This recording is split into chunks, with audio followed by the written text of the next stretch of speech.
नारायण नारायण नारायण नारायण। 7वां श्लोक। संबंध।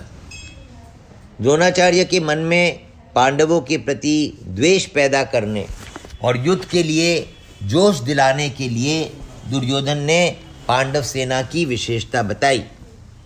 दुर्योधन के मन में विचार आया कि द्रोणाचार्य पांडवों के पक्षपाती है ही, अतः वे पांडव सेना की महत्ता सुनकर मेरे को यह कह सकते हैं कि जब पांडवों की सेना में इतनी विशेषता है तो उनके साथ तू संधि क्यों नहीं कर लेता।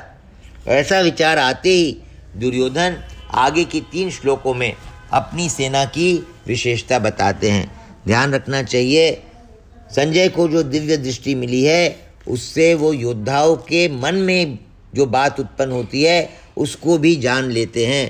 तो दुर्योधन क्या सोच रहा है इस बात का भी ज्ञान संजय को है, जिसके आधार पर महाराज जी यहाँ पे व्याख्या कर रहे हैं। हे द्विजोत्तम, हमारे पक्ष में भी जो मुख्य है उन पर भी आप ध्यान दीजिए। आपको याद दिलाने के लिए मेरी सेना के जो नायक है उनको मैं कहता हूँ। अस्माकं तु विशिष्टाये तान्निबोध द्विजोत्तम नायका मम सैन्यस्य संज्ञार्थं तान् ब्रवीमि ते। व्याख्या। अस्माकं तु विशिष्टाये तान्निबोध द्विजोत्तम। दुर्योधन द्रोणाचार्य से कहता है कि हे द्विजश्रेष्ठ, जैसे पांडवों की सेना में श्रेष्ठ महारथी है ऐसे ही हमारी सेना में भी उनसे कम विशेषता वाले महारथी नहीं हैं। प्रत्युत उनकी सेना के महारथियों की अपेक्षा ज़्यादा ही विशेषता रखने वाले हैं, उनको भी आप समझ लीजिए। 3 श्लोक में पश्य और यहाँ पे निबोध क्रिया देने का तात्पर्य है कि पांडवों की सेना तो सामने खड़ी है, इसलिए उसको देखने के लिए दुर्योधन पश्य यानी देखिए क्रिया का प्रयोग करता है, परंतु अपनी सेना सामने नहीं है, अर्थात अपनी सेना की तरफ दुर्योधन की पीठ है, इसलिए उसको देखने की बात न कहकर उस पर ध्यान देने के लिए दुर्योधन निबोध अर्थात ध्यान दीजिए क्रिया का प्रयोग करता है। नायका मम सैन्यस्य संज्ञार्थम तान् ब्रवीमि ते। मेरी सेना में भी जो विशिष्ट सेनापति है, सेना नायक है, महारथी है, मैं उनके नाम केवल आपको याद दिलाने के लिए, आपकी दृष्टि उधर खींचने के लिए ही कह रहा हूँ।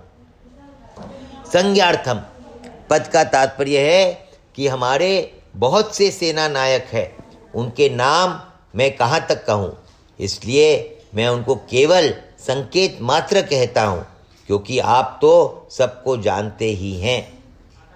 इस श्लोक में दुर्योधन का ऐसा भाव प्रतीत होता है कि हमारा पक्ष किसी भी तरह कमज़ोर नहीं है, परंतु राजनीति के अनुसार शत्रु पक्ष चाहे कितना ही कमज़ोर हो और अपना पक्ष चाहे कितना ही सबल हो, ऐसी अवस्था में भी शत्रु पक्ष को कमज़ोर नहीं समझना चाहिए और अपने में उपेक्षा, उदासीनता आदि की भावना किंचन मात्र भी नहीं आने देनी चाहिए।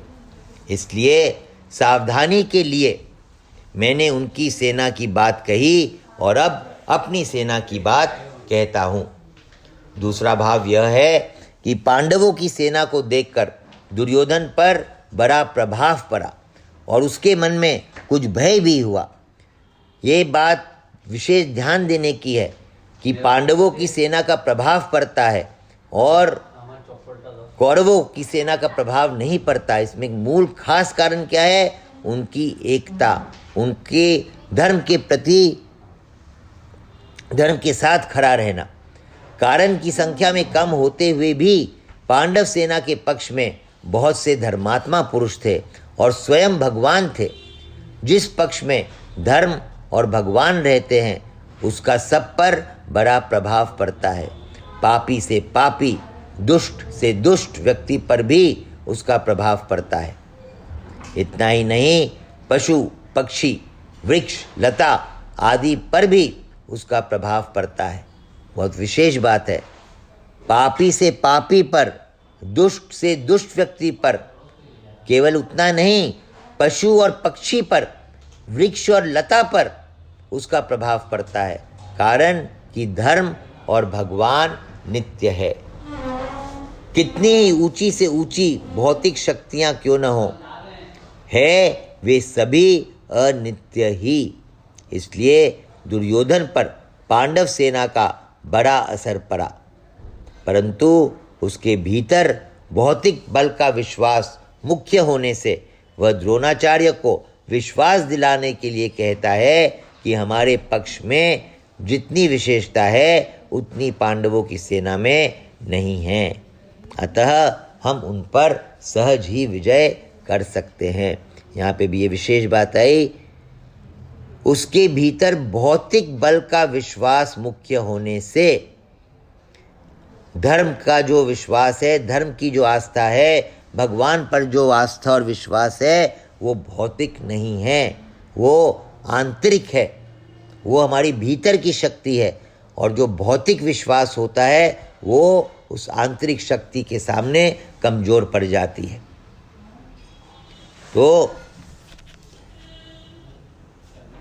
पांडव सेना का प्रभाव पड़ने के कारण और दुर्योधन द्रोणाचार्य को अपने तरफ खींचने का कारण पांडवों के प्रति उनके मन में द्वेष उत्पन्न करने के कारण ये सब बातें कह रहा है।